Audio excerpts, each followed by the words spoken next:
Friends வணக்கம். இன்றைக்கி வந்து நம்ம சூப்பரான ஒரு டிஃப்ரெண்டான சாம்பார் வைக்க போகிறோம். என்ன சாம்பார் அப்படின்னு பார்த்தீங்கன்னா துவரம் பருப்பு பாசிப்பருப்பு இல்லாத ஒரு சாம்பார். என்ன சாம்பார்னா கடலை பருப்பு சாம்பார். வாங்க அதை எப்படி வைக்கலாம் நம்ம பார்க்கலாமா. பருப்பு பற்ற வச்சுட்டேன் நான். இது நல்லா காயட்டும். நம்ம அதுக்குள்ளே வந்து வெங்காயம் கட் பண்ணிக்கலாம். நான் 2 பெரிய வெங்காயம் எடுத்திருக்கேன். நான் வந்து 2 பேருக்கு தகுந்த மாதிரி நான் செய்கிறேன். உங்களுக்கு வேணும்னா எக்ஸ்ட்ரா நீங்கள் வந்து செஞ்சுக்கலாம். வெங்காயம் நீங்கள் 3 பேர் 4 பேருக்கு செய்கிறீங்கன்னா எக்ஸ்ட்ரா வெங்காயம் சேர்த்துக்கலாம். இப்போ பாருங்கள், நான் கடலைப்பருப்பு வந்து நான் ஊற வச்சிட்டேன். எப்படின்னா ஒரு 1/2 அன் ஹவருக்கு வந்து முன்னாடியே வந்து நான் கடலைப்பருப்பு ஊற வச்சிட்டேன். எவ்வளோ போட்டிருக்கேன்னா 2 டேபிள் ஸ்பூன். எப்படின்னா எந்த அளவுக்கு கேட்டிங்கன்னா இந்த ஸ்பூனில் தான் வந்து நான் 2 ஸ்பூன் போட்டிருக்கேன். உங்களுக்கு நான் 2 பேருக்கு தகுந்த மாதிரி 2 ஸ்பூன் போட்டிருக்கேன். உங்களுக்கு நீங்கள் எக்ஸ்ட்ரா செய்யணுன்னாக்கா நீங்கள் வந்து 3 ஸ்பூன் போட்டுக்கலாம், 4 ஸ்பூன் போட்டுக்கலாம். நீங்கள் வந்து எத்தனை பேர் இருக்குமோ அதுக்கு தகுந்த மாதிரி எத்தனை பேர் இருக்காங்களோ அதுக்கு தகுந்த மாதிரி நம்ம ஊற வச்சுக்கலாம். நான் 1/2 அன் ஹவருக்கு முன்னாடியே ஊற வச்சுட்டேன். இப்போ வந்து எண்ணெய் ஊற்றிக்கலாம். கடாயில் வந்து நம்ம எண்ணெய் ஊற்றிக்கலாம். கொஞ்சமாக எண்ணெய் ஊற்றிட்டு 2 பச்சை மிளகாய் கட் பண்ணி வச்சுருக்கேன், 3 தக்காளி, 2 பெரிய வெங்காயம் சின்ன சைஸில் எடுத்திருக்கேன். அது கடுகு போட்டுக்கலாம்.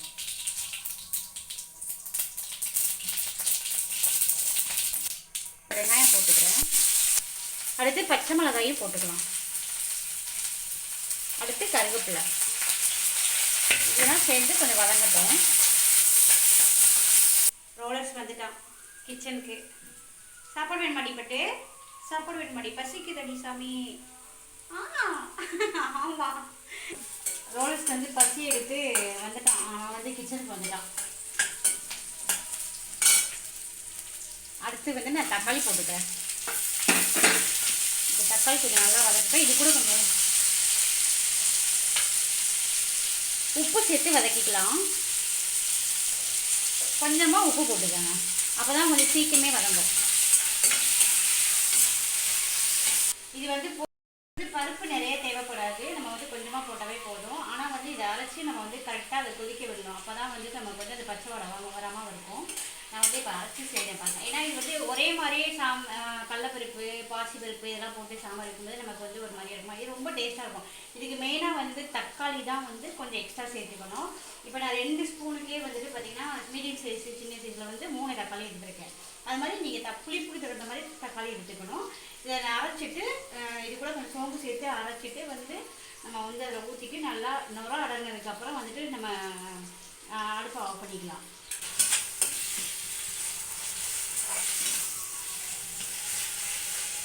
இதை வதங்கட்டும். நம்ம இப்போ இதை வந்து அரைச்சிக்கலாம், மிக்சியில் அரைச்சிக்கலாம். இந்த கடலைப்பருப்பு வந்து நம்ம மிக்சியில் அரைக்க போகிறோம். இப்போ கடலைப்பருப்பை வந்து நம்ம அப்படியே கொஞ்சமாக தண்ணி விட்டுட்டு நம்ம வந்து மிக்சியில் அரைச்சி எடுத்துக்கலாம்.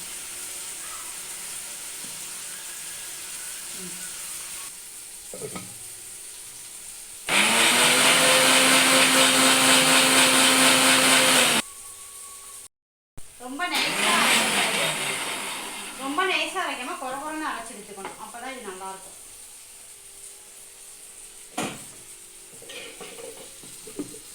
கொஞ்சமாக சோம்பு போட்டுக்கோங்க.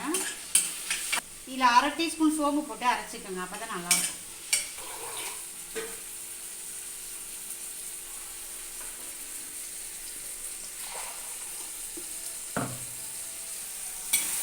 இது வதங்கிடுச்சு நல்லா. இது வதங்கினதுக்கப்புறம் நம்ம வந்து இதில் ஊற்ற போகிறோம். இன்னும் தண்ணி சேர்த்துக்கணும். நம்ம தண்ணி இன்னும் கொஞ்சம் சேர்த்துக்கிறேன். ஏன்னா இது கொஞ்சம் தண்ணியாகவே நல்லா இதுவே தண்ணியாக வந்து இருக்கணும். அப்போ தான் கொதிக்கும் போது கெட்டியாக வரும் நமக்கு. இப்போ வந்து மஞ்சத்தூள் மிளகாத்தூள்லாம் சேர்த்துக்கலாம். மஞ்சத்தூள் சேர்த்துக்கலாம். காரத்துக்கு தகுந்த மிளகாத்தூள் சேர்த்துக்கலாம். உங்களுக்கு எவ்வளோ காரம் தேவையோ அதுக்கு தகுந்த மாதிரி சேர்த்துக்கோங்க. கொஞ்சம் சாம்பார் பொடி, கொஞ்சமாக ஜீரகம் சேர்த்துட்டு நல்லா மிக்ஸ் பண்ணி விட்டுக்கலாம். தண்ணி சேர்த்து வந்து கொதிக்க வைக்கணும். நல்லா கொதித்து நுர வரணும். நல்லா நுர வந்து அந்த நுரையெல்லாம் அடங்கினதுக்கப்புறம் தான் நம்ம வந்து எடுக்கணும். ஆஃப் பண்ணணும், அடுப்பை ஆஃப் பண்ணணும். நம்ம ஏற்கனவே உப்பு போட்டுட்டோம் தக்காளி வதங்கும் போது. இப்போ இது நல்லா கொதிக்கட்டும். நமக்கு வந்து கொதிச்சா தான் நல்லாயிருக்கும். பாருங்கள் எவ்வளோ இப்போயே கெட்டியாக இருக்குது. இன்னும் கூட கொஞ்சம் தண்ணி சேர்த்துக்கலாம். 2 டேபிள் ஸ்பூன் போட்டதுக்கே எவ்வளோ கெட்டியாக இருக்குது பார்த்தீங்களா. சாம்பார் நிறைய கிடைக்கும். கெஸ்டெல்லாம் வந்தால் நமக்கு டிஃப்ரெண்ட்டாக செஞ்சு கொடுக்கலாம், நல்லாயிருக்கும்.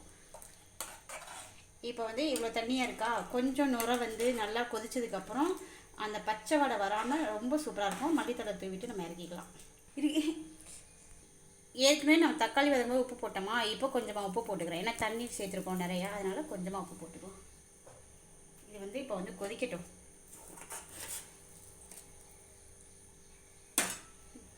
பாருங்க, இப்போ நல்லா நுரை வருது. இந்த நுரையெல்லாம் வந்து அடங்கினதுக்கு அப்புறம் தான் நமக்கு வந்து சாம்பார் ரெடி ஆயிடுச்சுன்னு அர்த்தம். நம்ம ஆஃப் பண்ணிக்கலாம். இன்னும் இந்த நுரை அடங்கலை, இந்த நுரை வந்துட்டுருக்கு பாருங்கள். நான் காமிக்கிறேன், அந்த நுரையெல்லாம் வந்து இல்லாத போது காமிக்கிறேன். அந்த நுரையெல்லாம் அப்படியே தெளிவாகிடுச்சு பார்த்தீங்களா, அப்படியே ஒதுங்கி அந்த நுரையெல்லாம் வந்து தெளிவானதுக்கப்புறம் நமக்கு வந்து சாம்பார் ரெடி ஆயிடுச்சுன்னு அர்த்தம். சுத்தமாக நுரையே இல்லை பாருங்கள். இப்போ சாம்பார் வந்து சூப்பராக இருக்கும், நமக்கு செம்ம டேஸ்ட்டாக இருக்கும். இட்லி தோசைக்கெலாம் சூப்பராக இருக்கும். இப்போ வந்து நம்ம மல்லித்தலை கட் பண்ணி போட்டுக்கலாம்.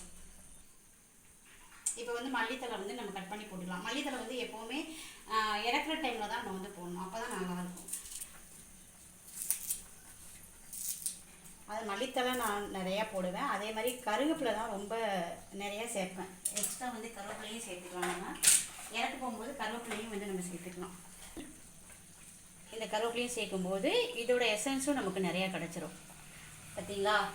இப்போ சாம்பார் நமக்கு சூப்பராகவே ரெடி ஆயிடுச்சா. இந்த சாம்பாரை ட்ரை பண்ணி பாருங்கள் எப்படி இருக்குன்னு. இப்போ இந்த சாம்பார் ரொம்ப ஈஸி. நீங்கள் கடலைப்பருப்பு மட்டும் ஒரு ½ அன் முன்னாடி வந்துட்டு நீங்கள் வந்து ஊற வச்சிட்டிங்கனாக்கா இந்த சாம்பார் வந்து நம்ம ரெடி பண்ணிடலாம். ரொம்பவே சூப்பராக இருக்கும்.